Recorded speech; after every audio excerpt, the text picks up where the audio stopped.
मित्रों नमस्कार। सतत ज्ञान यूट्यूब चैनल में आप सभी का हार्दिक स्वागत है। देखिए, हमने पिछली क्लास में संज्ञा के बारे में पढ़ा था कि संज्ञा क्या होती है, कितने प्रकार की होती है, जातिवाचक क्या है, व्यक्तिवाचक क्या है, भाववाचक, समूहवाचक, जितने प्रकार की थी हमने पढ़ा था उनको। आज उन्हीं पर बेस्ड हम लोग क्वेश्चन करेंगे कि किस प्रकार से क्वेश्चन एग्जाम में आते हैं। तो उन्हीं प्रकार में से कुछ इंपॉर्टेंट क्वेश्चन मैं आपके लिए लेकर के आया हूँ। ये बहुत ही अच्छे क्वेश्चन है जो कि ये आने ही चाहिए। देखिए, पहला प्रश्न है, बुढ़ापा एक प्रकार का अभिशाप है।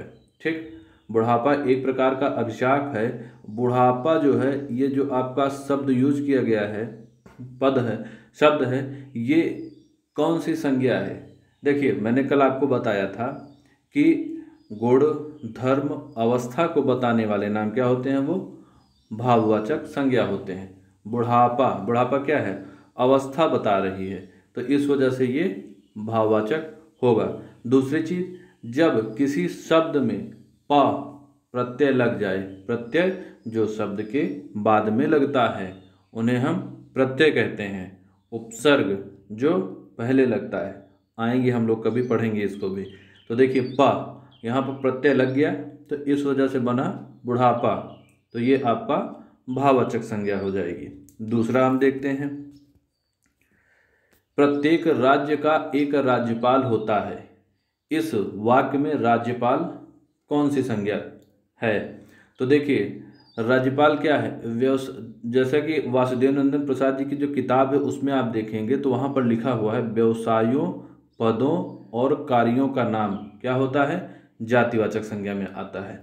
तो यहाँ पर राज्यपाल क्या है? राज्यपाल एक पद है।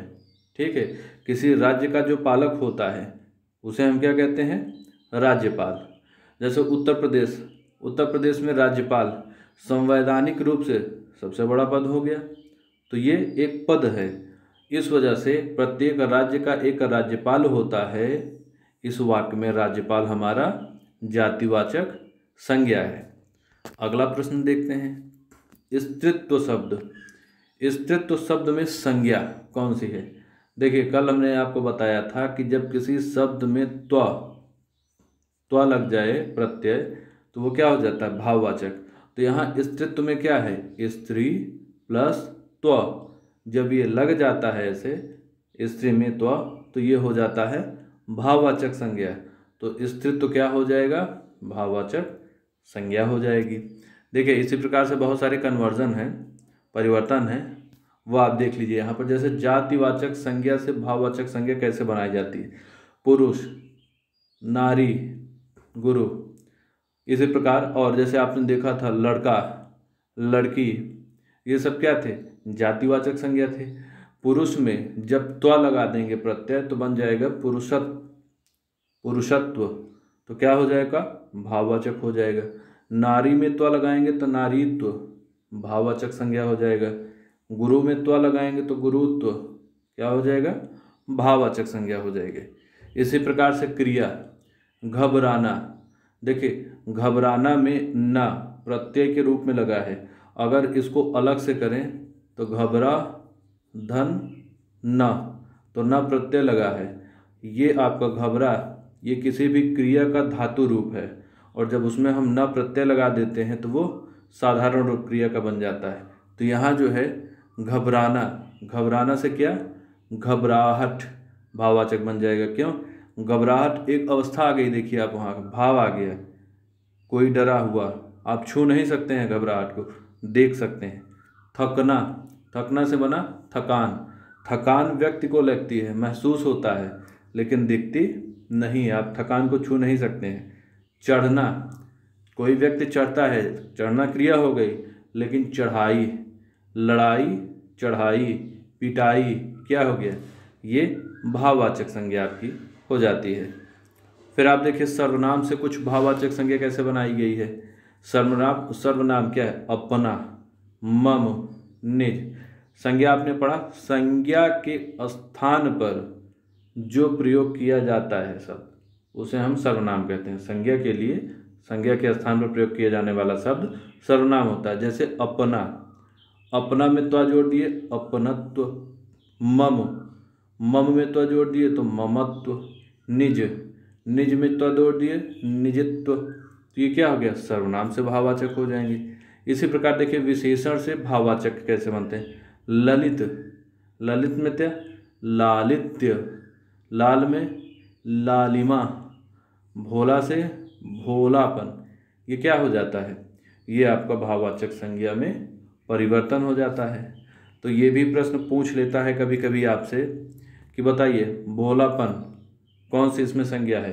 तो जाहिर सी बात है कि जैसे आपने देखा था लड़कपन क्या है, भाववाचक संज्ञा है। लालिमा भाववाचक है, लालित्य भाववाचक है, अपनत्व ममत्व निजत्व क्या हो जाएगा, भाववाचक हो जाएगा।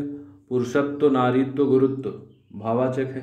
चढ़ाई थकान घबराहट ये सारे हमारे भाववाचक संज्ञा हो जाती हैं। तो ये भी आपको याद रखना चाहिए। देखिए कुछ स्पेशल पॉइंट हैं, ये ऐसे प्रश्न हैं जो कि गलतियां इनमें बच्चे कर ही देते हैं। जैसे आज के युग में हरिश्चंद्रों की कमी नहीं है। हरिश्चंद्र एक सत्यवादी राजा थे, ठीक है। लेकिन यहाँ पर देखिए जैसे कमेंट कोई करता है कि आज के युग में हरिश्चंद्रों की कोई कमी नहीं है, तो यहाँ राजा की बात नहीं की जा रही है, नाम नहीं है, यहाँ एक क्या बताया जा रहा है, जाति की बात बताई जा रही है कि हाँ ये ऐसे लोग हैं, इनकी कमी नहीं है। तो इस वजह से यहाँ हरिश्चंद्र शब्द जो है जातिवाचक संज्ञा की तरह प्रयोग किया गया है। दूसरा हम देखते हैं उदाहरण, अभी आपको समझ में आएगा, हो सकता है कि इसमें कुछ कठिनाई हो रही हो, जब आप 4-5 प्रश्न कर लेंगे तब आपका ये बिल्कुल क्लियर हो जाएगा। देखिए देश को हानि जयचंदों से होती है। जयचंद कौन थे, जयचंद एक विश्वासघाती व्यक्ति था, ठीक है, जयचंद एक विश्वासघाती व्यक्ति था। तो उसी के लिए यहाँ पर बोला जा रहा है देश को हानि जयचंदों से होती है, यानी कि विश्वासघाती व्यक्तियों से होती है। तो यहाँ जयचंद किसी का नाम नहीं बता रहा है, बल्कि एक जाति बता रहा है। कैसी जाति, जो विश्वासघाती है। तो यहाँ पर जयचंद ये जो आपका प्रयोग हुआ है ये जातिवाचक संज्ञा के रूप में किया गया है। अगला प्रश्न देखते हैं, गोस्वामी जी ने रामचरितमानस की रचना की। देखिए गोस्वामी क्या होता है, एक जाति होती है, कास्ट होती है। तो यहाँ गोस्वामी जी ने रामचरितमानस की रचना की। तो यहाँ गोस्वामी जी कोई जाति होती है, लेकिन यहाँ इस सेंटेंस में, इस वाक्य में जाति की बात नहीं हो रही, बल्कि तुलसीदास जी के बारे में कहा गया है। गोस्वामी तुलसीदास जी होते नाम उनका। तो वहाँ पर बोला गया कि गोस्वामी जी ने, यानी कि तुलसीदास जी ने रामचरितमानस की रचना की। तो यहाँ आपको लगेगा कि नहीं ये जाति है, कास्ट बता रहा है, तो ये जातिवाचक संज्ञा होगा। लेकिन ये गोस्वामी तुलसी जी के बारे में बात की जा रही है यहाँ पर, इसलिए ये व्यक्तिवाचक संज्ञा हो जाएगी, क्योंकि एक व्यक्ति की बात हो रही है। देखिए अगला, पंडित जी भारत के प्रथम प्रधानमंत्री थे, ठीक है। तो यहाँ पंडित, इसमें कौन सी संज्ञा है, पंडित। देखिए पंडित एक कास्ट हो गई, ठीक। लेकिन यहाँ पर पंडित किसी कास्ट के बारे में नहीं, बल्कि जवाहरलाल नेहरू को लोग पंडित जी भी कहते हैं। तो इस वजह से यहाँ पर पंडित जी की बात, प्रधानमंत्री, भाई प्रथम प्रधानमंत्री कौन, पंडित जवाहरलाल नेहरू थे, तो उनकी बात की जा रही है। इसलिए पंडित जातिवाचक संज्ञा ना हो करके व्यक्तिवाचक संज्ञा है। फिर अगला प्रश्न देखिए, शुक्ला जी ने हिंदी साहित्य का इतिहास लिखा। अब शुक्ला जी कौन है, शुक्ला जी कोई कास्ट की बात यहाँ नहीं की जा रही है। शुक्ला जी बोला जाता था आचार्य रामचंद्र शुक्ल को। तो उन्हीं के परिप्रेक्ष्य में ये बात की जा रही कि शुक्ला जी ने हिंदी साहित्य का इतिहास लिखा। तो ये कोई जाति ना हो करके व्यक्ति विशेष की बात की जा रही है। और आपको पता है जब किसी व्यक्ति की बात की जाती है तो वहाँ पर व्यक्तिवाचक संज्ञा होता है। तो हम लोगों का संज्ञा आज यहीं पर कंप्लीट होता है। ये कुछ इंपॉर्टेंट प्रश्न थे जिसमें कन्फ्यूज़न होता है और परीक्षाओं में ऐसे प्रश्न आते हैं। आप प्रश्न देखिए, पुराने पेपर्स देखिए, उनको करिए। मिलते हैं अगले क्लास में एक नए टॉपिक के साथ। तब तक के लिए नमस्कार।